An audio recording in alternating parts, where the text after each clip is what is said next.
మహబూబ్నగర్ జిల్లా జడ్చర్లలో 11 కోట్లతో Jadcherla railway station అభివృద్ధి పనులను వర్చువల్ గా నరేంద్ర మోడీ ప్రారంభించారు.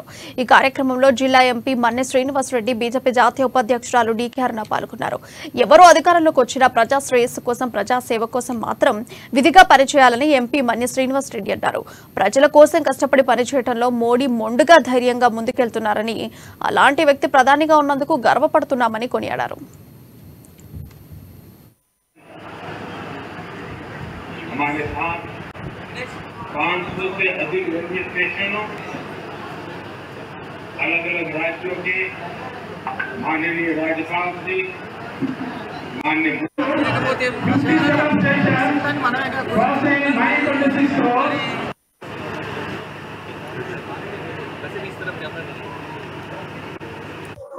దేశవ్యాప్తంగా కూడా రైల్వే ముఖ్యంగా రైల్వే శాఖలో నరేంద్ర మోదీ గారు 41,000 కోట్ల నిధులతో ఈ దేశంలో ఉన్నటువంటి రైల్వేని పెద్ద ఎత్తున అభివృద్ధి చేస్తున్నటువంటి నేపథ్యంలో మరి ఈరోజు మన తెలంగాణలో కూడా 5,071 కోట్లతో రైల్వే పనులను ఆధునీకరించడము, ప్రారంభించడము, శంకుస్థాపన చేయడము, అనేక కార్యక్రమాలకు ఈరోజు శ్రీకారం చుట్టిండ్రు.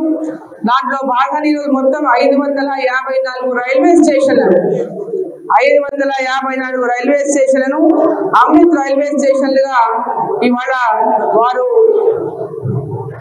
వర్చువల్ గా ఇవాళ వాటిని శంకుస్థాపన చేసిండ్రు, మరి ప్రారంభం చేసిండ్రు. మరి ఈరోజు దేశవ్యాప్తంగా కూడా రైల్వే ముఖ్యంగా రైల్వే శాఖలో నరేంద్ర